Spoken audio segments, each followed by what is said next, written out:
Hello again, ladies and gentlemen, and welcome to the 10th, that's right, the 10th episode of Your Favorite Film Critic, the podcast starring, hosted by, produced by, recorded by, conceived by me, Dom Griffin, your favorite film critic.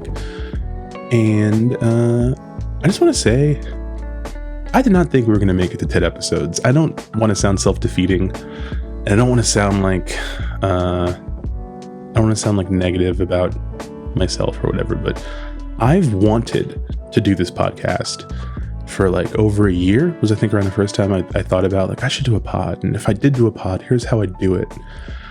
And two major things held me back from starting it. One was that I was not convinced that I could talk for like an hour by myself with no guests, and the structure that I'd come up with, I didn't think that would be enough for me to be able to do this. Let's say, I thought you got to wait until you have like a better hook or a better angle or a better, like whatever the fuck. Like I kept, what's that saying? You know, perfect is the enemy of good. I just kept being like, no, it has to be perfect. It has to be perfect. And I did the same thing with the YouTube channel. Actually, it was like a year and a half of, I can't start the channel until I have a cool name.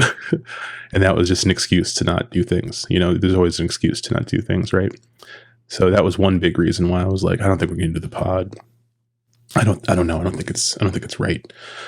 And the other reason was I was like, man, I don't want to start a new thing given how like tumultuous and terrible my work-life balance is, if I won't be able to commit to it. So I really did feel like, man, what if I do it? What if it does work? What if I like it? What if people like it? And then like 3 episodes in, I'm already like off the fucking schedule. I'm already fucking up, you know? And that fear held me back really hard. Because like, if you follow the channel, and I would hope if you're listening to the podcast that you follow the channel, the Armchair Auteur, my channel on YouTube, the channel you're watching this on if you're watching the YouTube version. But if you're listening to this and you don't watch the channel, that's the channel. I've gone through periods where I can't get content up. You know what I mean? Like it takes so much time to do things the way I like doing them and stuff. And there's just periods where I don't. And I was like, what if I do the pod? And then like we do like 3 episodes and that's that. Like my biggest, this is such a niche comparison, but my biggest fear is like years ago, Grant Morrison, one of my favorite writers in the world, but specifically basically my favorite comic book writer, Grant and artist Jim Lee did a reboot for DC Comics of Jim Lee's owned by DC once he sold Wildstorm to DC owned comic Wildcats. There've been lots of Wildcats series over the years. The last like genuinely important one, I guess, was when Joe Casey and Dustin Nguyen were doing like Wildcats 3.0, which was like kind of ahead of its time. Anyway, I was like, Grant Morrison is going to do Wildcats with Jim Lee. That's going to be so tight. Oh my God. And this is like a few years after Jim Lee kind of returned to monthly comics with Jeff Loeb on Batman for the Hush 12-issue storyline. And the secret to how Hush was able to come out on time is that they didn't release the first issue until Jim had drawn 5 of them already, which is like not standard. So almost everything he did after Hush like did not do that same thing, and like he just could not keep to a schedule. They released the first issue of Wildcats, and then they never released a second one. That was just it. Like they had a whole thing mapped out, and they just never did the other. They just fucking let it go. The same thing with, I think Grant started like a reboot of The Authority with, was Gene Ha on art? I don't remember, but like, yeah, I think they only released like 2 issues of that.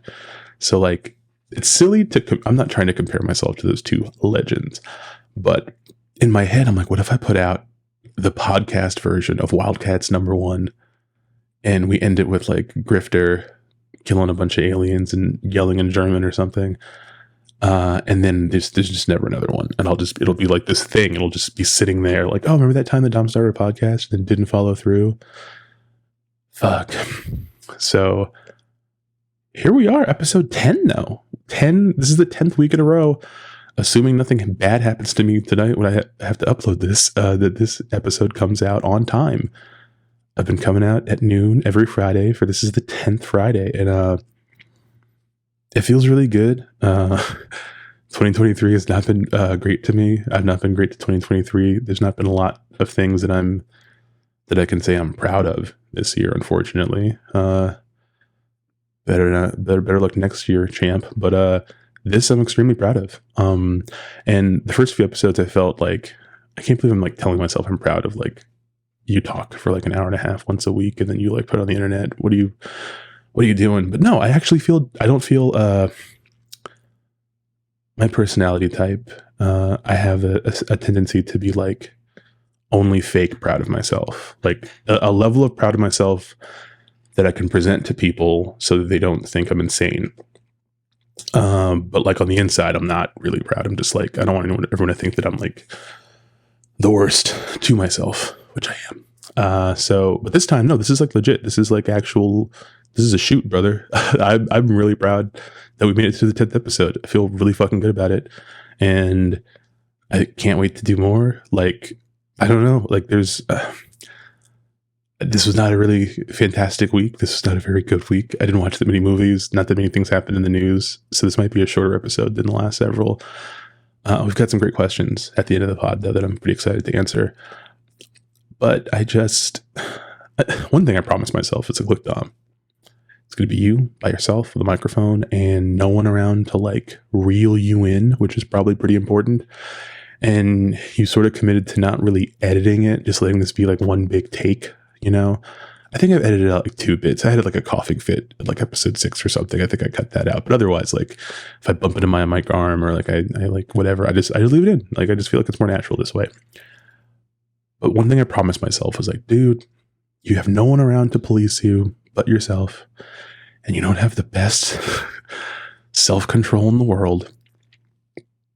Let's just try not to like turn the pod into like therapy. Let's just try not to go off on tangents about your real life or like complain about your job too much or just like rant about things that happen to you. Because then it's going to become a very different kind of podcast. And I think it's going to have a very different kind of audience. And by that, I mean, not an audience. So I'm not going to get into why my week sucked. But my week sucked. And maybe a few hours ago, I was like, I gotta do the pod tonight. It's Thursday. It's pod time. And I was watching a little bit of Impact Wrestling. I don't know if you guys... I talk about wrestling sometimes in the pod, and I know not all the people that watch or listen care, but I like pro wrestling. And Impact Wrestling is like a very small wrestling promotion now. But 10 years or so ago, they were bigger. They were like... For a while, they were sort of the de facto number 2 to WWE until AEW came along. But they've been through a lot of ups and downs. They've been through some really bad troughs, not very many highs for a long time. But the current iteration of Impact Wrestling is a little unique. It's kind of intimate. They don't have very big audiences. They don't have very big TV viewership. They don't have a lot of money. But they've got a nice roster, a lot of hardworking folks that don't really kind of belong anywhere else. And it's a good product. It's a good show. I watch it, generally speaking, almost every week, actually. But this is the 1,000th episode of Impact this week. They hit 1,000 episodes, which is like crazy and really cool. And I watching it and seeing all the folks they brought out who haven't been on the show in a very long time. It's like they did like a big taping this Saturday, and then like they're going to split the 1,000th episode into like 2 or 3 episodes or something, because it's how wrestling TV taping works if you're not live. But seeing all these, like, I guess you can call them has-beens. In some cases, you could call them never-wases. But it's a lot of people who were a part of this brand in some way, shape, or form, and in some way, shape, or form helped it get this far. Even though it never reached the potential a lot of people wanted it to, even though a lot of things went wrong, it's still here. It's still standing. It still exists. And they're functioning well enough to be able to pay some of the boys enough money to like live. You know, like there's some guys there who probably necessarily wouldn't make in the WWE and probably wouldn't even end up on television in AEW because of how bloated their roster is. But in Impact, they have like a home. They have a place to show off their work. They make respectable money, you know. Nothing crazy, but it sounds like people can feed their kids and send them to school and shit, and that's important.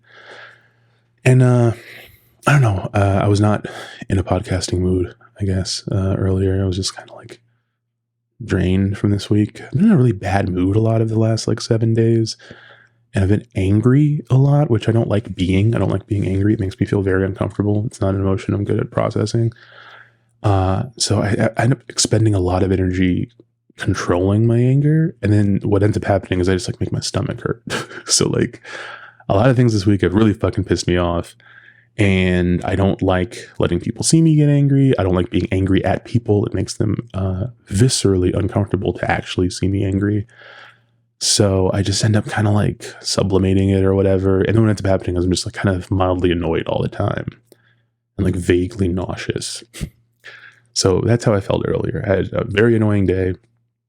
I was grumpy and I was like, oh God, I gotta record later. I gotta go make the podcast. And I'll be very honest, this is the first week that I felt that I've got to go make the donuts feeling. Sometimes I feel that about videos. You've probably seen videos of mine and been like, I wonder if Dom wanted to make this. And if you wondered that, it's probably because I didn't and I just forced myself to. But I hadn't felt that with the pod.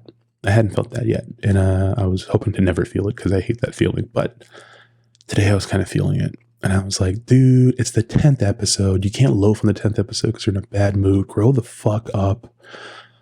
But then watching Impact 1000, I thought about all the things that promotion has been through, all of the like terrible business decisions, questionable storytelling decisions, questionable financial, creative, all sorts of things. There's points in Impact Wrestling's history. It used to be called TNA, Total Nonstop Action. And, you know, TNA, because for tits and ass, they were trying to be really edgy at a time where edginess was not really hot anymore. And WWE hadn't gone PG and stuff. And they've been through so much stuff. And watching that they're still on TV. It's a small network that owns them. There are people in the stands. It's not very many of them, but they're there and they seem excited. And they had a lot of wrestlers come back who haven't been on the show in a long time. And everybody looked stoked to be around each other. There was a lot of positivity and camaraderie and perseverance and positivity. And I was like, fuck, man. Like, I watched like Tracy Brooks, who is a former women's wrestler. They called her the original Knockout because she was sort of like the first woman of Impact's women's division when it began.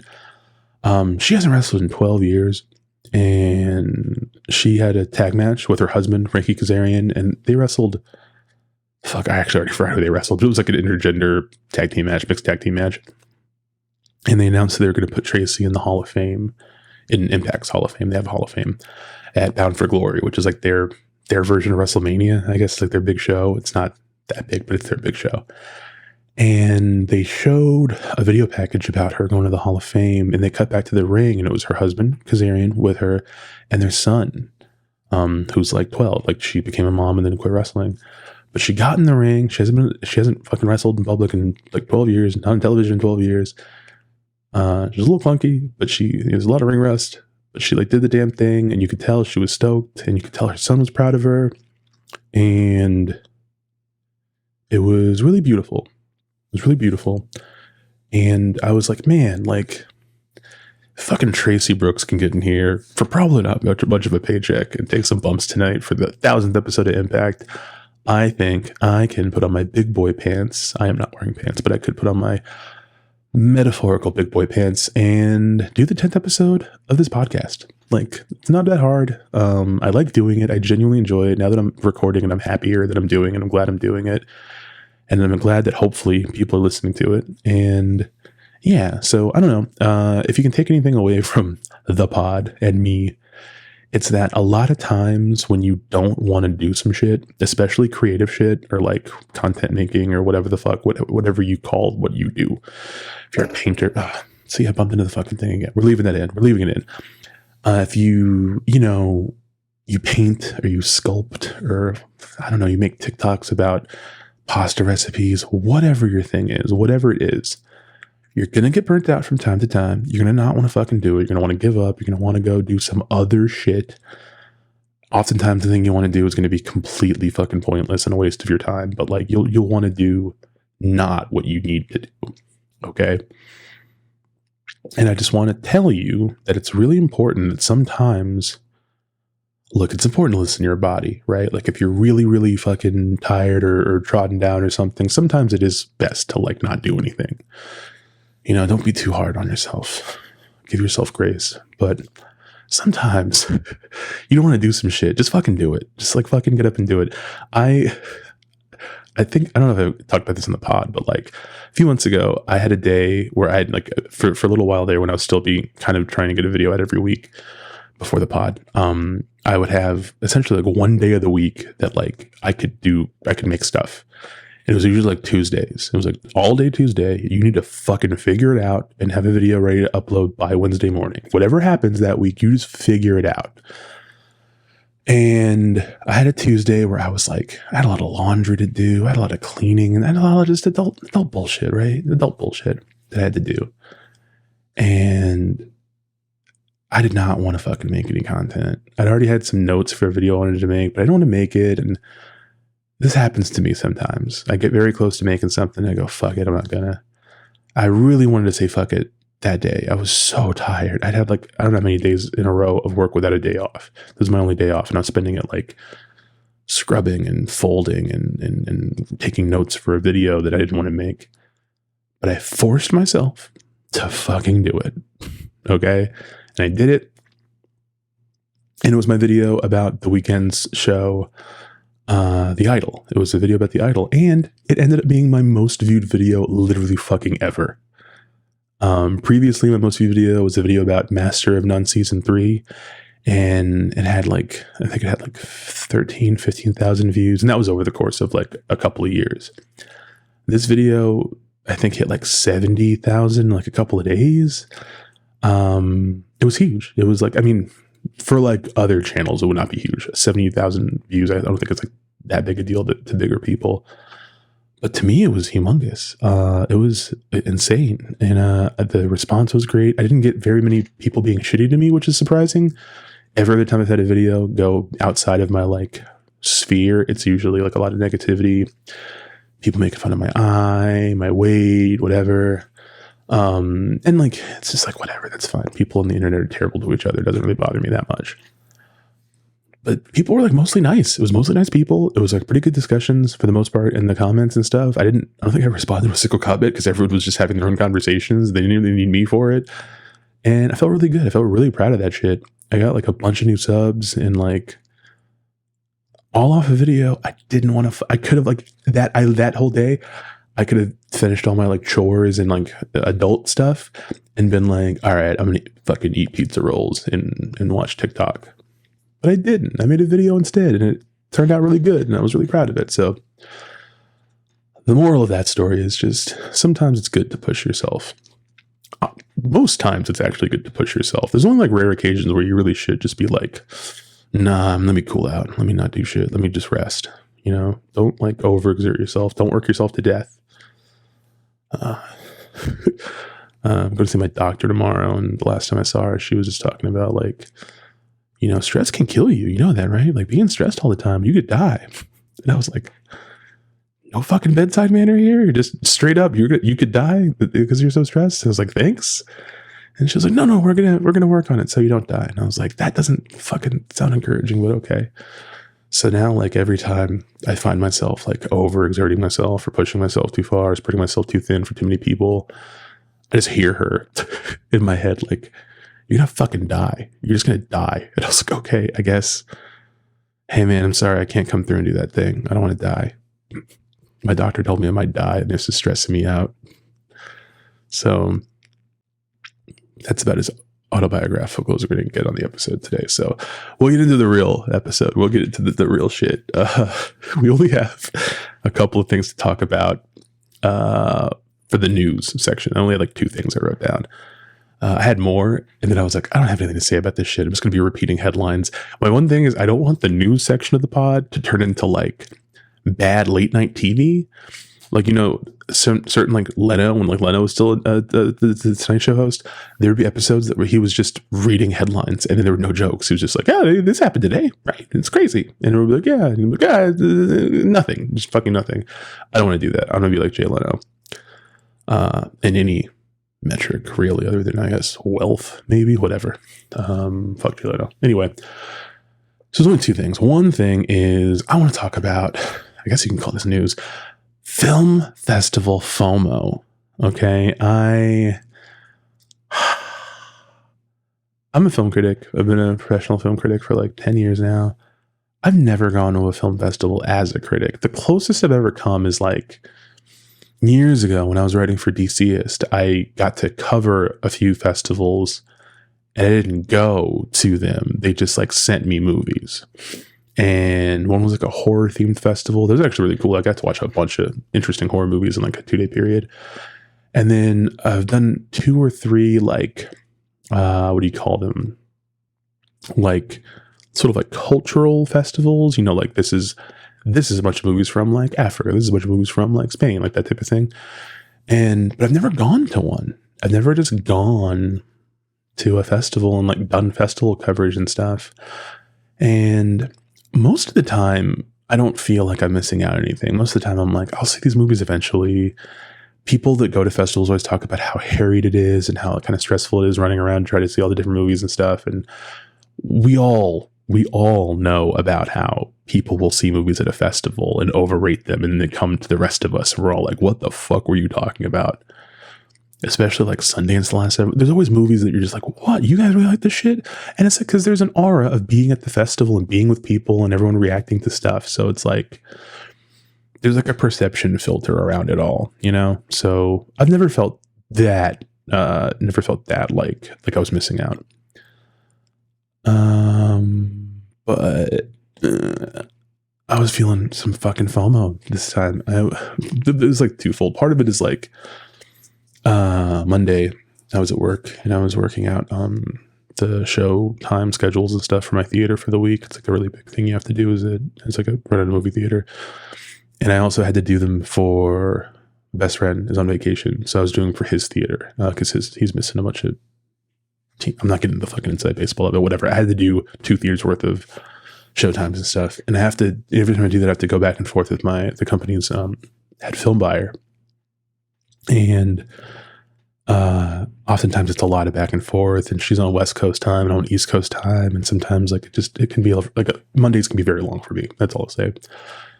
But she was at TIFF because she's a film buyer. Like she has to go to film festivals just to look at future product, and which was good for me because it meant we were in the same time zone. And my job was so much simpler because we could go back and forth like normal. Even though she was busy, she was at least on my time zone, which was nice. But I was like, fuck, I want to be at TIFF. I want to go watch movies. And then like, if I took a break at work, I'd look at my phone and look at Letterboxd, and the thing I check on Letterboxd, I don't think I have to explain what that is to if you're listening to this podcast, right? Letterboxd is like a social media app for movies. You have diary, you log movies, you review movies, you make lists about movies, stuff like that. I've been on Letterboxd since 2015. It's like probably the most important app on my phone, other than like, is Maps important? Like banking? I don't know, whatever. It's a very important app to me. And one of the things I always do when I log into Letterboxd, especially when I'm trying to think of something to watch, a smart person would just go to your own watch list. You can add movies to your watch list of things you want, like your queue of movies. But when I add stuff to my watch list, I do it knowing I'm not going to watch that for like a year.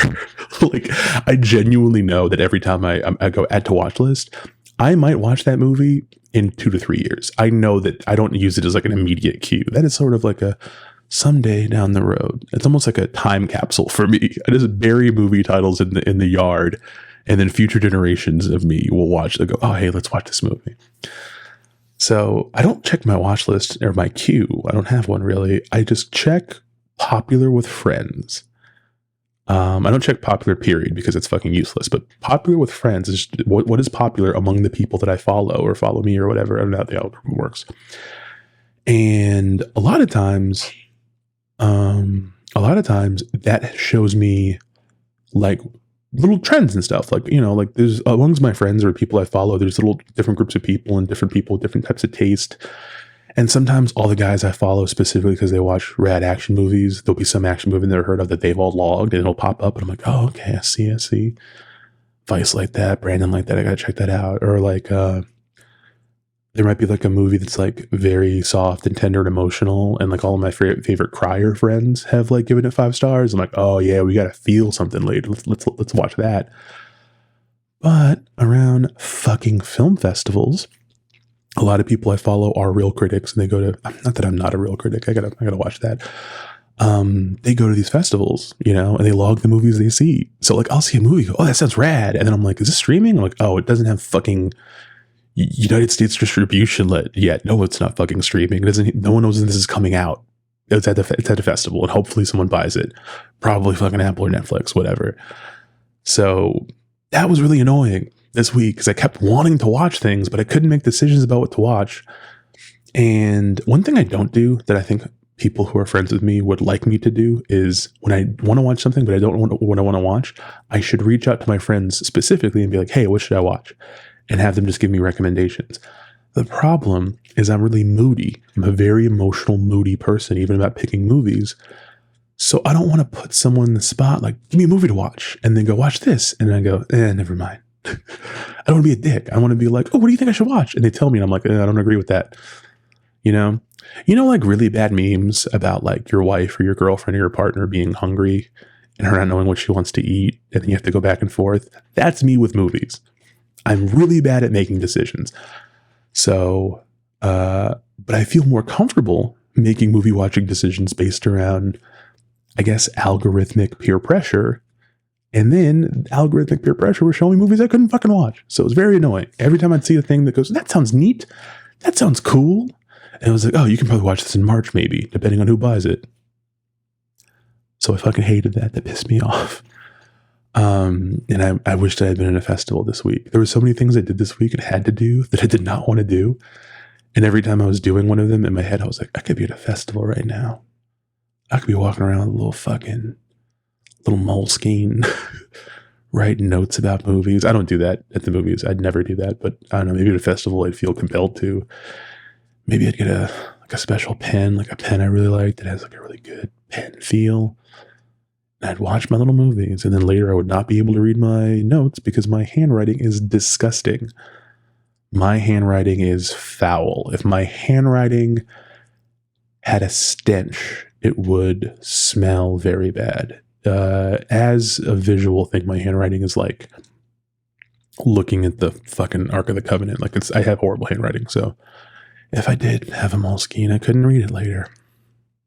Curse. Total curse. So yeah, that shit bummed me out. The other thing in the news, though, that did not bum me out was the fucking trailer for Aquaman and the Lost Kingdom finally came out. And followers, fans, subscribers of the channel will know that I've been very critical of the superhero genre for a little while now, specifically the Marvel Universe. And I've been told that sometimes I could be a little bit too soft on the DC side of things. And that might be true. I grew up reading DC and Marvel together, but I've always been slightly more partial to DC. They have Batman. Marvel has the X-Men, and the MCU doesn't have the X-Men. So the one thing that Marvel would like have over DC, like they don't really have over it. So like that's probably why. But I thought the first Aquaman was fucking great. And everyone thinks that I'm doing a bit or that I'm being ironic about it, but I really enjoyed it. It's really fun. It's very colorful. It looks kind of like an old PlayStation game or something. Everything about that movie is like weird, but James Wan, like I really applaud the DC guys for the most part. For a lot of the people that do the DC films all come from horror. And I think horror filmmakers are just naturally, I think making a small budget horror movie and then jumping to a big budget superhero movie is a much more natural progression than like, I can't remember the fucking guy's name. The guy, John Watts, the Spider-Man guy. The John Watts made one movie, Cop Car, with Kevin Bacon. It was like a Sundance movie. And then he made $300+ million Spider-Man movies.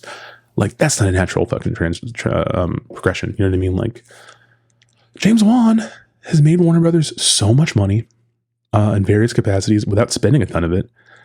And the only movie of his that you can really call like a dud, maybe, is like Furious 7. And a guy fucking died like when they were making it. So like there's a lot of things about that are a little bit outside of this man's fucking, you know, not all his fault, let's say.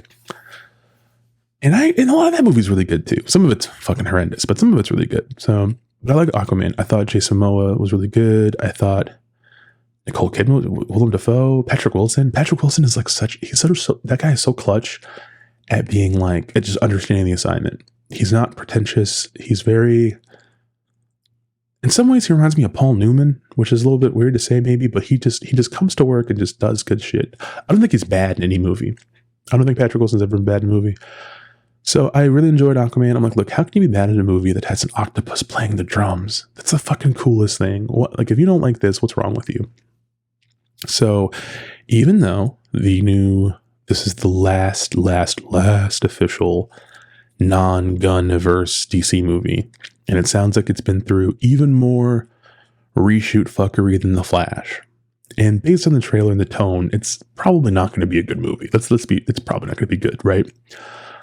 But it still has all the shit I liked about the first movie. It still looks big and goofy and kind of earnest and stuff. And like, it's kind of why I thought Juan was a good match for the Fast films at the time. Because like, he's not ashamed of what the things that he makes. He doesn't make stuff with the feeling of like ashamed of what it is. So, you know, I think that it's going to be fun. Probably not going to be very good. Probably not going to make any money. I mean, actually, maybe it will make money because like nothing else is going to be out around then. I don't know how it's all going to go. But I thought it looked fun. I thought it looked neat. I liked the colors and like the visuals, even though the CGI like looks both laughably bad and like kind of inspired. I don't know how it splits the distance between the two, but it does, and I liked it.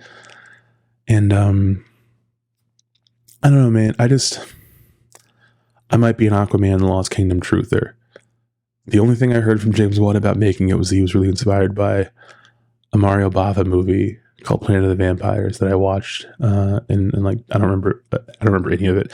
I've watched a lot of Mario Bava movies, not all of them, but like a fair amount. And this one I don't remember anything about, but I love Mario Bava, and that's enough for me.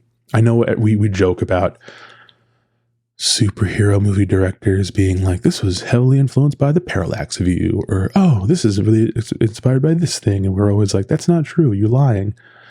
I believe James Wan. I don't think he's lying. He's a nice guy. Shut up. Be nice. So, I don't know. Aquaman 2, a couple of things in the trailer look goofy and dumb as shit, but a lot of it just looked fun. Also, they have Patrick Wilson as Ocean Master coming back as like, in like the Vegeta role. My favorite thing in fiction basically is like, when the villain of the first thing comes back in the second thing or later story, and like now he's a begrudging good guy.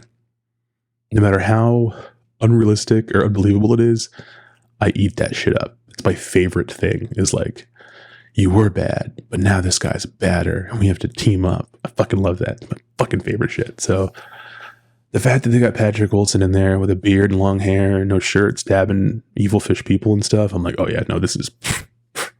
We're in there day one. We are. I don't know what I'm going to have to do. I'm going to get to a screening of that movie. I am seeing that as soon as it's humanly possible. So let me know what your feelings about Aquaman the Lost Kingdom are if you've watched the trailer. If you think it's silly that I want to see it, that's okay. It's all right if you judge me. I don't mind. So let's talk about what I watched this week. And I've actually only watched 3 things.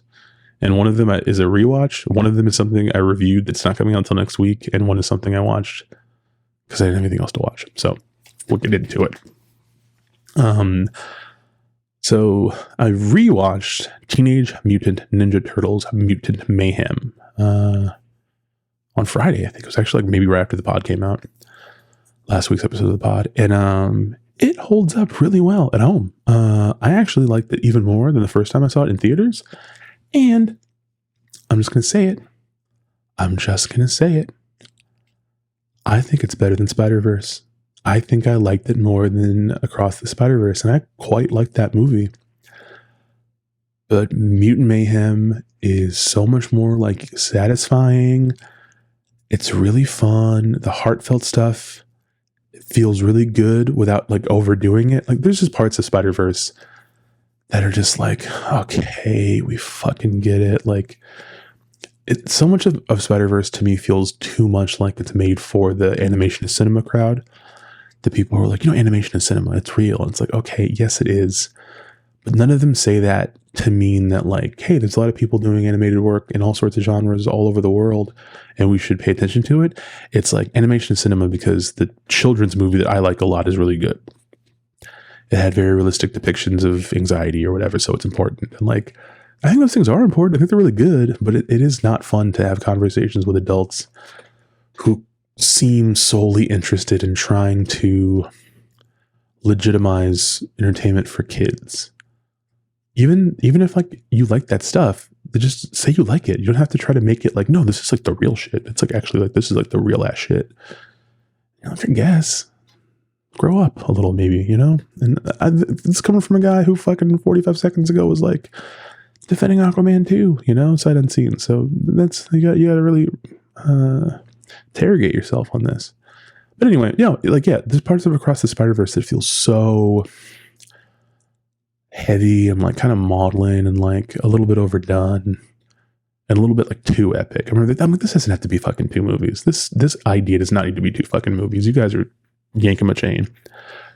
But Mutant Mayhem's not like that. It's got really great character stuff. The kids voicing the Turtles are all really good. Ayo Edebiri as April's really good. Jackie Chan's really funny as Splinter, and like the one fight scene he has feels like it's structured like a Jackie Chan fight scene. Like the only thing that was missing was him saying like, I don't want no trouble. Like it was like really kind of, there's a lot of stuff to like. It was very charming. It's very fun. Yeah, fuck it. I'll say it. I think it's better than Across the Spider-Verse. I think Ninja Turtles Mutant Mayhem rules. I hope we get like 7 sequels or whatever. Well, maybe not that many, but I hope we get another one. I kind of want to see what they do with Shredder in this world. And yeah.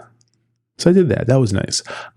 Sometimes I don't really rewatch movies super often. Like I rewatched the only movies I watched twice this year, I think, were Megan. I watched that twice, and then I watched one was the director's cut, so I don't know if that's really twice. One was Mutant Ninja Turtles, this one, and then one was Oppenheimer. I didn't rewatch anything else. I was gonna rewatch Barbie last night, but I'll probably do that this weekend. So I watched that, and then I didn't have anything else I really wanted to watch, or I wasn't compelled. I actually do have a little list of a handful of movies I'll probably watch this week if I have time. So I'll talk about them in the pod next week. But I didn't want to force them. I wasn't in the mood for them, and I was like, I'll probably hate these if I watch them right now. I had one movie. I'll get into a little bit. I wasn't going to talk about it too much because my review won't be out for like several days after this comes out. But a PR person hit me up about the Outlaw Johnny Black, the new Michael Jai White movie that has been pitched and marketed as the spiritual successor to Black Dynamite. Love Black Dynamite. Huge fan of the original. Huge fan. Never really got into the animated series or whatever, but I love the original Black Dynamite. I think the movie's killer. And I was like, oh, this is finally coming out? Like, they've been talking about doing this, like, pseudo-sequel, but this time it's a Western, not a blaxploitation movie. And I was like, that sounds super up my alley. That sounds fun. I want to watch that. And so I was like, I'll cover this for the Baltimore Beat, like my home, you know? And they sent me a screener, which is very, very nice. I didn't have to go anywhere. And I had, like, a whole week with this thing. And I kept putting it off because I was like, man, this is probably going to be really fun. I want to save this until I hit a point of the week where I'm so miserable I need a cinematic pick-me-up. And Saturday night, I had a really terrible, like, 72 hours or so. And I was like, all right, we're going to end this shit. We're going to fucking watch Outlaw Johnny Black. It's going to be so funny. I just want to laugh. I just want to laugh and forget my troubles. And this movie is not funny. It's like aggressively not funny. It's like significantly longer than Black Dynamite. It is played much straighter. It's essentially like a real actual Western, which is fine. And I really feel like I wrote a kind of not super positive review about it. I was very careful not to be very mean though, because I did like the movie. I did admire the movie. But it's not what I expected. It is not what I wanted. And it was just difficult. Like I was in a fucking horrendous mood. I felt terrible. I wanted to laugh. And I was like, nothing in here is funny. I laughed like twice. One time was something Tommy Davidson said. Tommy Davidson's been making me laugh since I was like 5 years old. Man's a legend. But it was just, it's kind of a disappointment. I don't know. But maybe it opens Friday. So when this episode comes out, the movie will be out. If any of you guys end up seeing it this weekend or something and you're watching the video version of this, please comment if you see it, what you think about it. Because like I'm starting to think that like I was sour on the movie, but no one else will be. And I don't know. Sometimes that happens. But I was kind of sour on it. It kind of let me down. I'll have their full review will be in the Beat on Wednesday, so you can kind of see like my full thoughts and stuff. But yeah, I don't know, man. It just bummed me the fuck out. Look, I loved. I was a projectionist when the first Black Dynamite came out, and we did like a. I don't know that it was like the DC premiere, but I think it might have been the first time I played in DC. We did like I was closing that night for like a midnight thing, like a midnight theater had like a Midnight Madness series. And I was in the booth. We, threaded the movie up. We watched it and stuff. And I watched a little bit of it through the booth, like through the porthole. And I was like, this looks really funny. This is actually, it looked better than I thought it would. When I'd seen trailers for it, and I loved the music. Adrian Young's, I don't know how to pronounce his name. His score is immaculate. The next night, I was off. Or maybe I just worked earlier in the night or something. I was off by midnight. And I just went and watched it. I watched with a really full crowd. And they were fucking riotously laughing to everything.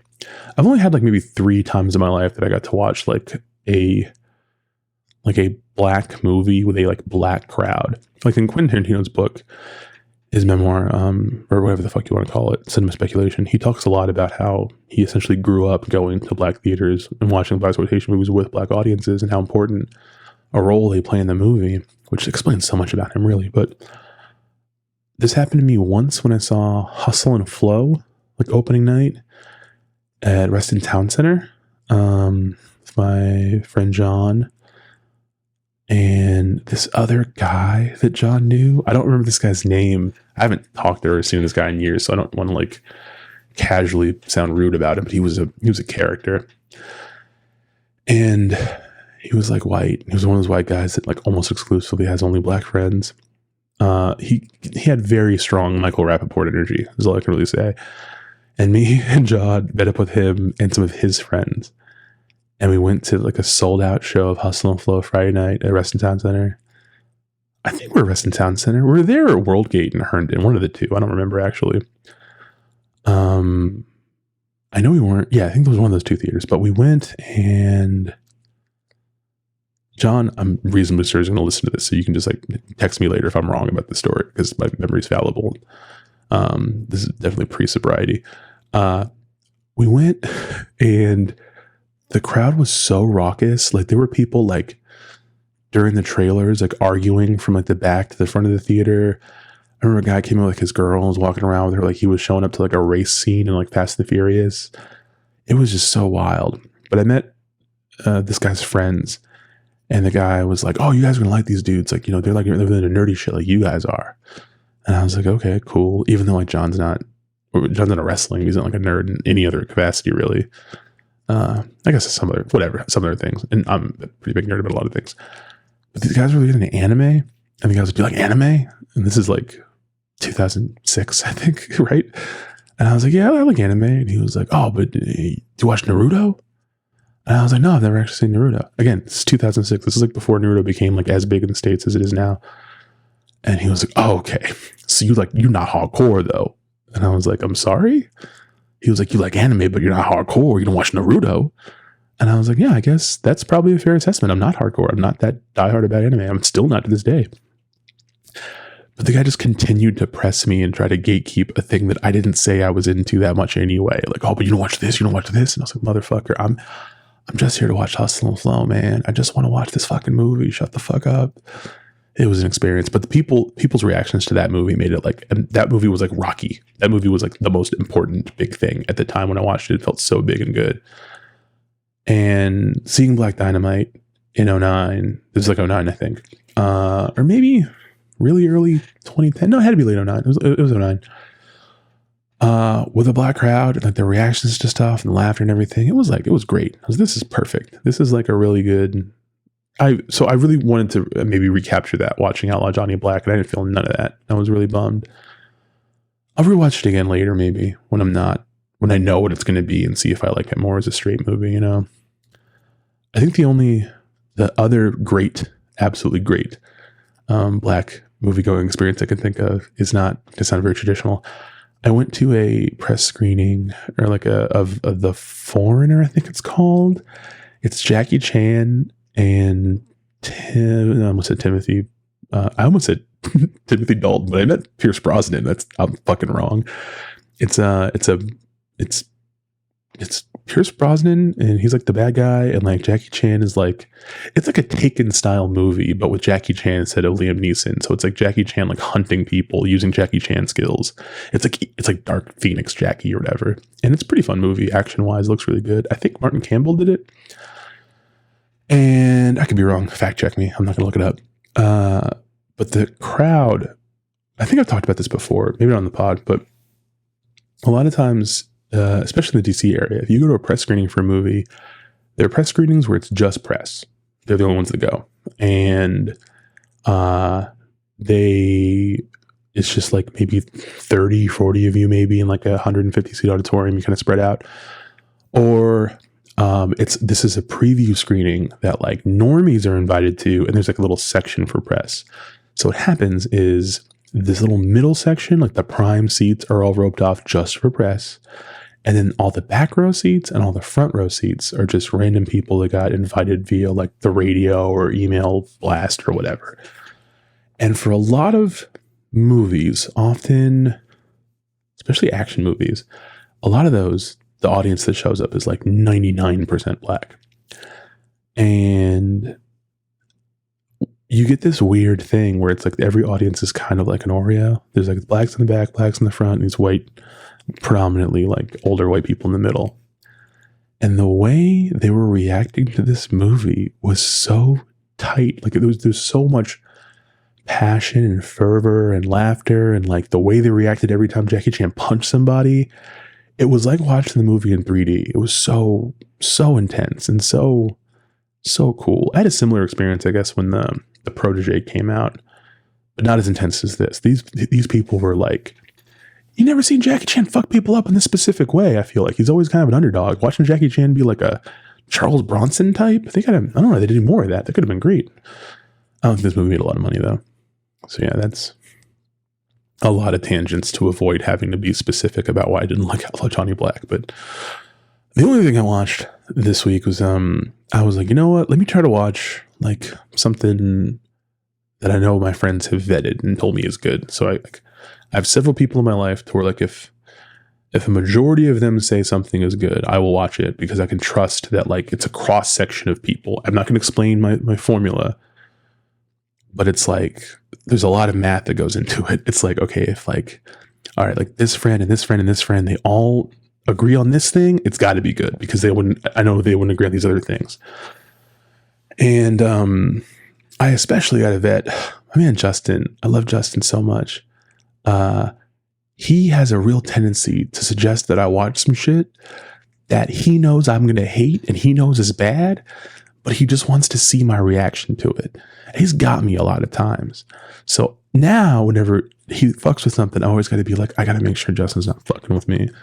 I got to make sure he's not Lucy Van Pelt and I'm Charlie Brown right now. I can't do it, you know? So I remember he was talking about this documentary on HBO Max, BS High. So I threw that on, and this was last night, I think. I wanted to watch something fun, and I love documentaries and movies about scammers and con artists and like low-level criminal miscreants. I don't like things about like murderers necessarily, unless it's like about a cop and a murderer and they're like two sides of the same coin. But I don't like true crime stuff about real people that died. I don't like that shit. I know a lot of people love that stuff. I do not enjoy that. But crime, if it's like just someone defrauded a bank or defrauded a business or whatever, I love that shit. I fucking love watching things about scammers. I love listening to people figure out like the fucked up loopholes of the world. That's why Catch Me If You Can is one of my favorite Spielberg movies. It's why I just love stuff like that. It's like, oh my God. So I knew it was about a guy who had some kind of football related scam. And I was like, sports scam? That's cool. I like sports kind of. And for maybe the first 20 minutes of BS High, I thought it was quirky and weird and funny. And I was like, this is really entertaining. Oh my God. And then for the rest of the runtime, I was furiously angry. I was so emotional watching this documentary and so worked up, like genuinely like angry and worked up. If you don't know the story of BS High, it's like the Bishop Sycamore scandal a few years ago. This guy, Roy Johnson, who's just like an arch level sociopath and like evil person, basically made up a fake high school and tried to create a sports program that was like something that could rival like the IMG Academy, like one of the schools that exists just to like, they have so much money and funding and they exist just to get elite level high school players into like D1 schools, right? So he created like his broke dick version of that. But he had a bunch of kids who were like 20 years old, 21 years old. He had a lot of kids that weren't necessarily that good. It was basically, he went and preyed on kids in poor neighborhoods who did not, they failed at a JUCO and like they weren't going to be able to make it to the big leagues like they want to. And for a lot of, obviously, as we know, disadvantaged, impoverished, whatever synonyms, young, people of color, specifically really black kids. I know I'm saying people of color, but like specifically black kids, some of them, the only way they know out of their circumstances is sports. So, finding out that you're not going to be able to move further into that world and get your family out of what they're into, like, that's devastating. So of course they're like the most easy people to prey on. And this fucking piece of shit, like, preyed on these kids, man. And like, there's so many things that the guy does where you're just like, at first, some of the level of like things he says and does, they're just so absurd that you're like, well, what a character. He's so funny and weird. Because I sort of assumed it was just going to be that he was like defrauding like a church or like some businesses or something. Not that makes it okay, but that stuff I don't mind watching because I think it's kind of entertaining. You know what I mean? Like, if you take from rich people, it's like, who cares? They'll get it back, whatever, fuck it. But no, he was like really, really defrauding these parents. He made these fucking kids, he didn't make them do it, but he took their social information and stuff and applied for PPP loans in their names. He had the kids staying in like hotels and was like renting the hotels at like net 90 invoicing terms, not paying people. Like, it's just all this crazy shit. And like, there was no education side. These kids weren't learning anything. Some of the kids got in just because they wanted to get better, like ACT scores and stuff. Like they didn't need sports help. They needed like education help. And it just made me so fucking mad, dude. Like, again, it's a well-made documentary. It's entertaining. I don't want to pretend like it's like darker or harder than it necessarily is, but like, I grew up without a father, did not have a dad in my life whatsoever. And I didn't play sports. Like, I played sports when I was a kid, like when I was younger. And then like I got into like school, and I got to the point in school where like you could join a football team and stuff. And my mom kind of discouraged it. She does not remember it this way. My mom remembers it that like I just didn't want to do sports anymore. But she never told me like, I don't want you playing football. But it was like, my mother put a lot of work into helping me be smart as a kid. Like, she did a lot of stuff to make sure I was like bright and gifted or whatever the fuck. And I think on some level, she always made it seem like, if you play football and you get your fucking brain scrambled and get like CTE, what was the point of all those fucking books you read? You know what I mean? Like, you're just gonna be fucked for life. She never said those exact things, but that was the aura I always got from her. So like, when I got to high school and I wanted to try out for the football team, I just knew I wasn't going to do it. I knew like, I don't think she's going to like it. It'll be weird. And I gave up on sports. But when I was younger, I liked football a lot. I really, really enjoyed football. I really wanted to play football. I thought Deion Sanders was the coolest human being in the entire world. So kind of happy for him getting this like second, third, fourth act as Coach Prime and stuff. But the thing about sports, especially for like young guys who don't have father figures, is that the coach is like your father in a lot of ways. And the fact that this guy like purposely and like knowingly preyed upon that with these kids, like one of the main kids literally was talking about how like, he just like felt like he needed his father's presence in his life and stuff, and like he needed guidance. And this guy just fucking abuses it. And like these kids, like the big thing that the documentary builds to is that the kids, the Bishop Sycamore kids end up playing IMG Academy, like on ESPN. It's like this whole thing. And they just get fucking murdered. I think the final score for the game was like 63-0 or some shit like that. They're completely outclassed. And multiple kids tore their ACLs in one game. It was like this, and they had no medical staff. And like they literally show the guy, like they give him an iPad and it's like, here's B-roll footage of these kids weeping and crying and talking about how you like ruined their dream. And he's not even phased. He just flips it around on them. He's like, they're lying and stuff. And it was just like, this guy is such fucking garbage. Like he's such a fucking piece of shit. And it made me so mad because it doesn't really end with like, and then he got his. That kind of pissed me off. I was like, why doesn't this end with him just getting jumped?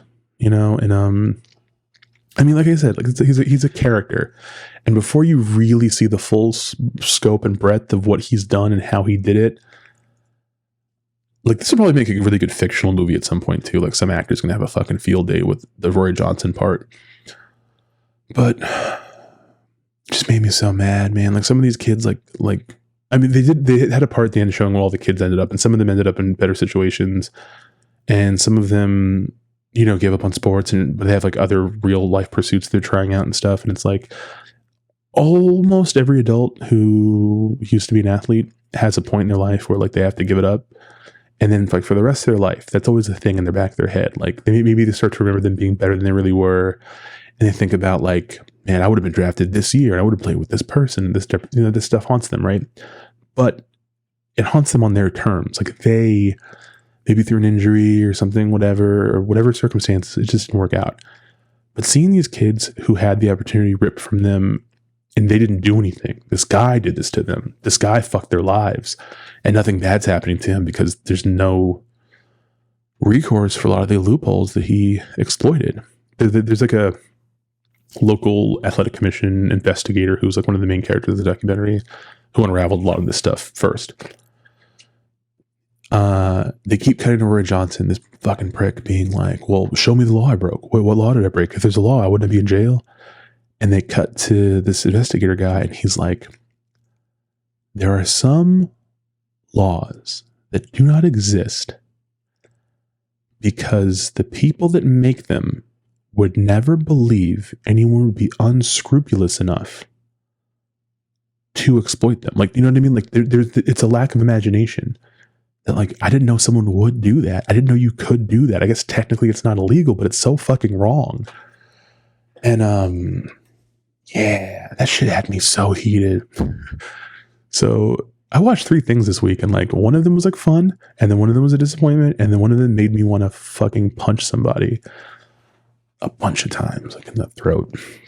I felt for those kids, man. I still feel for them. Like, I mean, some of them, I hope good things happen to them. Life is really hard, especially when you're young and like you don't know what your future is going to be like, and have someone just exploit that is disgusting. Genuinely hope that guy just gets hit by like a bus or something, or like multiple buses. I'm wishing a lot of ill will. I know like smart and like healed people say things like don't wish bad on people. I'm wishing bad on this guy. I'm wishing tons of bad. I'm wishing so much bad that if some of it falls back on me for wishing bad, like I'm cool with that almost. Like that's like a fair tax. Fuck that guy. Good documentary though. You should definitely watch it. HBO's been having really good stuff about like scammer content and things like that. I still got to finish Telemarketers. That's some good shit too. You guys got to check that out. But yeah, that's what I watched this week. It's time to get into some questions. We got to talk about some questions. So, first question. I have a couple of questions from my man Luke. I answered most of them last week. These are the remaining questions. Luke asks, how do you feel about that cockatoo in Citizen Kane? Luke, I have very many feelings about Citizen Kane, but I don't think I have any feelings about that bird. I really got nothing for you on that one. If a movie was only going to use a single band for the soundtrack, what band would you want it to be, and who would the director be? I have a very easy answer to this question. I would like there to be a James Bond movie, and I would like all the music to come from the band the Arctic Monkeys, and I want to direct it. I have like 2 ideas for Bond movies. Like my fantasy, I'm not going to tell you all the plots and stuff, but I have 2 ideas for Bond movies, and one is like a more conventional, what I think maybe a modern Bond reboot would need to be. Like, what would like Casino Royale be for like now? Is sort of like where the idea came from. And for that one, I want Rick Ross to do the theme song, the Bond song. I actually like have like a bunch of ideas for how the song would even sound. I just think that like the Justice League should get to make a beat for a Bond theme. It's just very important to me. And also have like a major part for Rick Ross in the movie itself. So I know it sounds like a joke, like a bit, but like I have an idea for a good, I think, serious Bond movie that happens to need to be fronted by Rick Ross. So that's like my one Bond movie thing. Like it's a little bit political, it's a little bit subversive, but it's a little more straightforward, and it's more like if someone gave me the reins of a huge production, I think this movie could be commercially viable. So like that's like this could be good. My other Bond movie idea is like if I made that movie and it made a lot of money and they were like, all right, for the next one, do whatever you want. We trust you. And that one is where I would not care if it failed. And that one, I have a completely different idea for a Bond movie that's very weird and very like off the beaten path or whatever. And I really want like, Tranquility Base era, like Arctic Monkeys working on like that scuzzy sci-fi lounge bullshit they've been on the last few years. Like that's what I really want. And it's just a very weird, artsy Bond movie, like heavily influenced by like The Prisoner and some other stuff. Probably never gonna get made, but that's my answer to that. One thing that's really great about being sober is that I don't get drunk and pitch movie things that I'm never gonna write to people anymore. I just keep that shit to myself. I feel a lot better doing it that way, especially because like doesn't mean it can never happen. It could still happen, maybe. You never know. But yeah, that's my answer. Alex Turner writing a Bond song. We need it. Streets need them. Final new question. Considering we are getting a lot of business biopics, is there some company whose origin you'd love to see? And also, how long till we get the walk hard of the business biopics?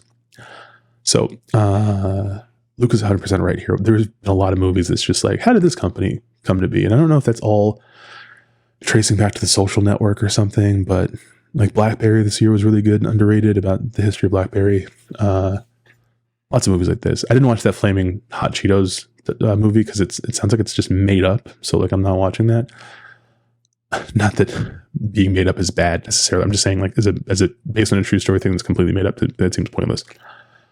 The one I want to see get made is a movie about the history of Bang energy drink, because like the guy that runs it seems like a real character, and the entire culture around their brand and their marketing and stuff is really fascinating to me.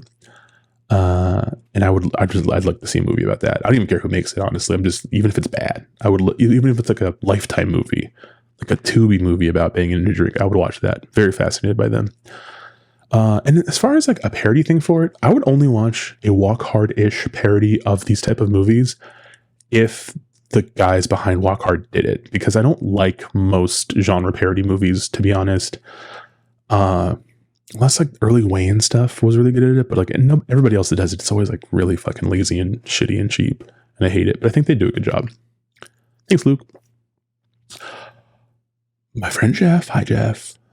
You guys should follow Jeff on YouTube. Jeff Heaven. I'll put a link to his channel in here. My question for you: do you see a future where the movies for grown-ups cinematic universe comes back to being the big money maker in Hollywood? I do. I agree. I think that Oppenheimer doing so well really does show that, like, the Barbenheimer thing, yeah, it's a meme, and yeah, Warner Brothers had a crazy amount of marketing behind Barbie, and so did Mattel, and yada, yada, yada, yada. The reason I think these movies have been such mainstays and they've made so much money is because they're really good, and they really connect to people, and people hunger for variety. People like seeing different kinds of things. And I genuinely believe that quality wins out a lot of the time. Not always, obviously, a lot of shitty things make money. For sure, that's not going to stop. That's never going to stop. But I think if you give people more variety year round and you don't try to save all the quote unquote good quality movies for the end of the year to win awards, and you market them the right way and you put them out and stuff, people will see them. You know what I mean? Like, we've had some pretty good adult movies this year that did not fail at the box office. You know what I mean? Like, I'd love to see more movies like Air, and stuff like that. So yeah, I hope so too, man. Like, We need it. We need it. Let's see. Dylan Roth. Hey, Dylan asks, Dom, I would fucking love to hear my favorite film critic. That's you. That's so sweet, Dylan. I love you. Opine about Star Trek. Oh yeah, last episode I was like, I don't want to talk about Star Trek. That's Dylan's thing, and I'm gonna sound terrible. With plans for a new theatrical installment in perpetual flux, is there a filmmaker whose vision of Star Trek you'd be interested to see? I have two answers that I wrote down. One of them I talked about earlier is James Wan. I would love to see a James Wan Star Trek movie. And I started thinking about this because I thought Justin Lin had a lot of fun with Star Trek Beyond. Not a great movie necessarily, but I thought it was really fun. And I was like, oh, you know what? The last time Justin Lin left something, James Wan came and picked it up as Furious 7. And I know that he can handle ensemble. We know he can do action and stuff. And I think he would have a lot of fun with like the creatures and the aliens and things. And he could maybe have like a more of a creepy bent to some of that stuff. I think it'd be really fascinating. I think there's an angle that maybe we haven't seen in the big screen anyway with Star Trek. I would be really curious to see how that would turn out. And then my other one is like way dumber. And that is that I would love to see Guy Ritchie make a Star Trek movie. That's like never going to happen. But people talked about the whole Tarantino thing. Like Tarantino had an idea for a Star Trek movie. What's it going to be like? And I'm like, man, Guy Ritchie has proven over the years that he's really flexible stylistically. He's made some bad movies. I'm not going to pretend that he hasn't, but think about like the Sherlock Holmes Man from U.N.C.L.E. Guy Ritchie, him coming to that job. What would that be like? Not the Disney remake one and not the kind of newer mean-spirited dark film guy that made Wrath of Man. Like what would the Man from U.N.C.L.E. Guy Ritchie do with a Star Trek movie? I'd like to see what the answer to that is. Thanks, Dylan. That was a good question. I have two questions from AABB9053. I swear to God, this is a person that I fucking know, and I just don't know what the name on here is. So, like, if I actually do know you, just like comment if you see this, if we know each other, because I feel like a fucking prick that I don't recognize the name. But anyway, there's two questions. Q1. 3 of the local theaters you've mentioned are kind of dear to me. The Frumpy one at Wheaton Mall. Haven't been there since the mall renovation many years ago. Yep. The Mighty Uptown, RIP, saw both Spartacus and Lord of the Ring premiere there. The Uptown's great. I've only seen 2 movies at the Uptown. Inception and Dark Knight Rises, opening night. And the Uptown is no more. And the Cozy Avalon. There was something special and intimate about the Avalon.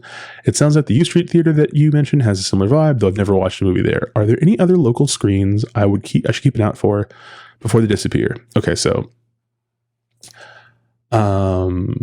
the Atlantic Public Cinema, the theater that I mentioned on U Street, is smaller and intimate, but like the vibe is not very like artsy and indie. They mostly play mainstream product, and it's more like a bar than it is a theater. Like the bar is like an equal side of the business to that movie theater. So it can get very crowded, and the audience is more like a mainstream movie theater audience, but like a little cooler and like chiller, I guess. Kind of chill sometimes. I've never watched a movie of the Avalon. I've only interacted with the Avalon over the years with like one of the guys that works there. The theaters I've been at, we've had to like exchange prints before. So there's always a guy I would just meet with like my little cart. Here's this film print because you guys are getting it because we're done with it. But they're nice people. I've just never been there. I don't know why. The only theater I can think of that I don't know if you've been to, and calling it a theater is like kind of a stretch. It's Suns Cinema. Suns, S-U-N-S Cinema. It's like in Mount Pleasant. It's basically like a dive bar that plays movies to like 30 people at a time, tops. And when they first opened, I did a piece about them for DCist. I met one of the guys that runs it. He was really friendly. And I got to pick his brain a little bit differently than other local people had been, because I know how the business works. So I was very fascinated about like, how are you doing this? It wasn't, maybe the story didn't come out as good as it could have, because I was like genuinely grilling him from a personal perspective of like, how the fuck are you doing this? How is this working? Where did you get the money for this from? Because like your business model makes no fucking sense to me. They're still there. They're still standing, and it's a cool spot, and it's kind of like a neighborhood bar for people, and they play lots of interesting movies. I have a memory where I think I saw something there with my friend Kyle. Kyle, whenever you listen to this, let me know if I'm wrong and tell me if you remember us watching a movie at Sun Cinema. I don't remember what it was. It might have been like the apple or something coconut hour, maybe some weird sleazy weird thing that you would know about, but I'm not as into. Tell me what that was in the comments, please, because I don't remember. But I did watch something there and it was very nice. It's not, I wouldn't make it like your movie theater, obviously, because they don't play new movies and stuff like that. But for little fun rep stuff, it's pretty neat. It's a neat spot.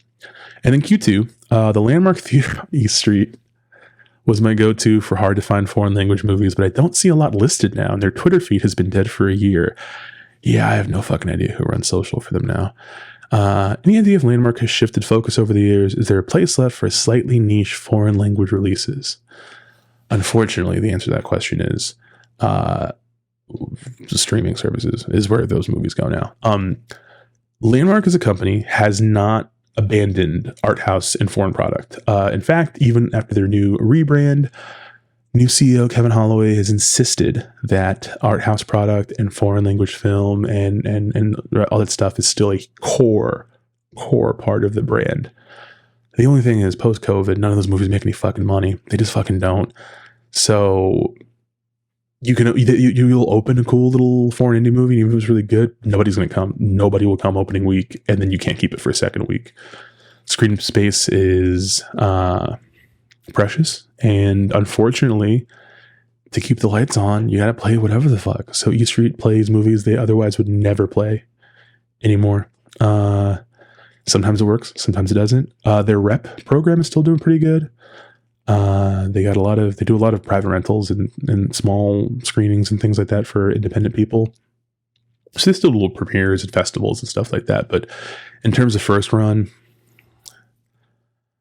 they're still kind of the most likely place to see this stuff other than the Avalon or the AFI, but they just literally can't, if they want to stay open. Like, they literally can't play as many of those movies as they used to. And it's kind of a bummer, but that's kind of happening all over, man. Like, a lot of those movies, you got to just watch them on streaming when they get there. Like, that's just, it's the reality. It's kind of a bummer. But that's it. You know, there's the Angelica pop-up in Union Market. I don't know what the fuck they play anymore, though. I've not watched a movie there in a very long time, but they exist. Actually, some of that stuff plays at the Alamo. Really, the Alamo Draft House on Bryant Street. That's actually like slowly becoming a theater I recommend to more people. I kind of fuck with them. Thanks. That was a good question. And again, if we know each other, like, just tell me. You sound familiar. Okay. Kyle asks. Okay, Kyle, remember, let me know what movie we saw at Sun Cinema. I hope I didn't dream that.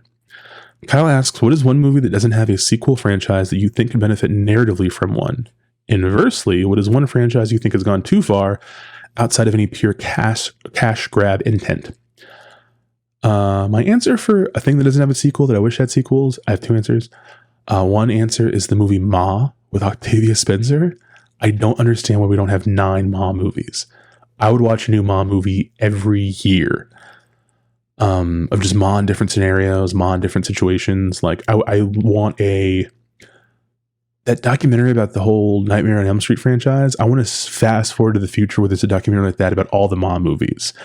And it just opens up with Octavia Spencer's like chain smoking, being like, the Ma films, you know?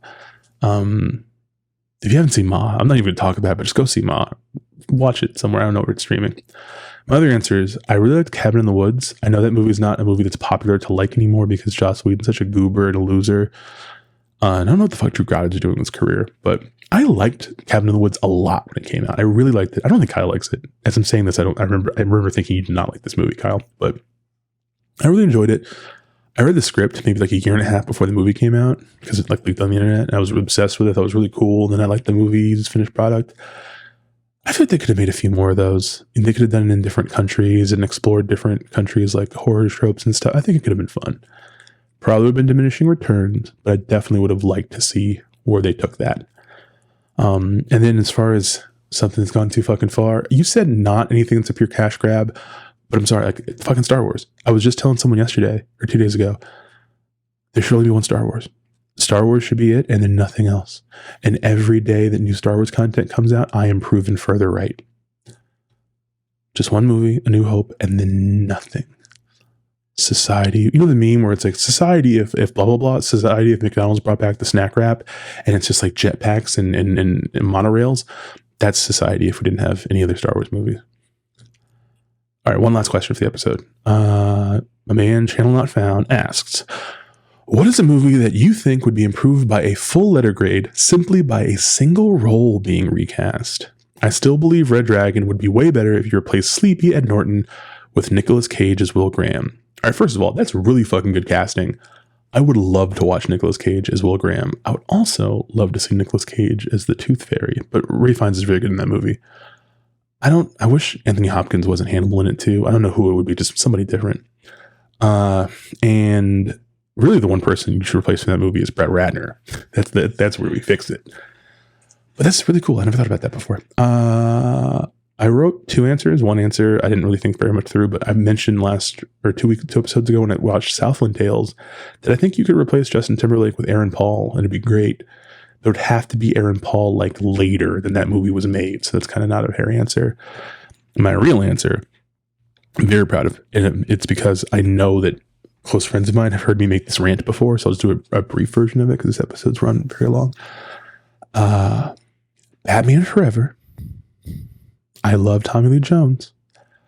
But if you replace Tommy Lee Jones with John Travolta, that is a perfect fucking movie. Batman Forever is kind of already a perfect movie. I fucking love Batman Forever. I'm not going to shit on it. But Tommy Lee Jones clearly doesn't want to be there. And that does create some interesting tension. He doesn't seem to really vibe with Jim Carrey. Also creates some interesting tension. But John Travolta at this time as Two-Face would be so fucking good. He would still be campy and weird, but that's like John Travolta's like natural wheelhouse. Do you know what I mean? Like, think of the John Travolta who was in Face Off, playing Two-Face, playing off of Jim Carrey, playing off of Val Kilmer, playing off of Chris O'Donnell. Like, I think about it all the time. Like, literally all the time. That's like to me one of the greatest what ifs in cinema history. I also sometimes think about what if there was an adaptation of Batman Hush, but in the vein of Batman Forever, and John Travolta was Tommy Elliott in the 90s somehow before the Hush story that ever happened. I think that will also be really cool. I think about that a lot because I'm weird. But yeah, that's my answer. Yeah. Really good question. Thanks, man. So that's the episode. That's episode 10. We made it to 10 episodes. We're going to make it to 11. We're probably going to make it to like 44 or something. We're going to get there. And I can't get there without you guys. And I really appreciate everyone who listens to the podcast, everyone who sends me questions, everyone who sends me encouragement, comments. I really, really appreciate you guys. And if you're watching this on YouTube, you can, if you liked it, give it a thumbs up. If you loved it, please subscribe. Hit the little bell icon. You'll get notifications whenever I put out new content. And then if you're listening to this on whatever platform you listen to your podcast on, give me a rating, drop me a review. Please share the pod with your friends if you think that they would think I'm cool. If you think your friends wouldn't think I'm cool, don't tell them about me. It's okay to gatekeep me from people that might not like me. And yeah, man. If you have any questions for future episodes, you can leave them in the comments of any of the videos on my channel. You can hit me up on Twitter. You can hit me up in my IG DMs. You can hit me up on Blue Sky, on Spill, on everywhere on the internet. I'm someplace on there. And I'll answer your questions. Or you can email me at armchairauteur@gmail.com. So once again, thank you guys for listening to the pod. Thank you for supporting it. Thank you for just being... You're all so wonderful. You know what I mean? Like, you're all really wonderful people. And I care about you all a great deal. So... we'll talk soon. Bye.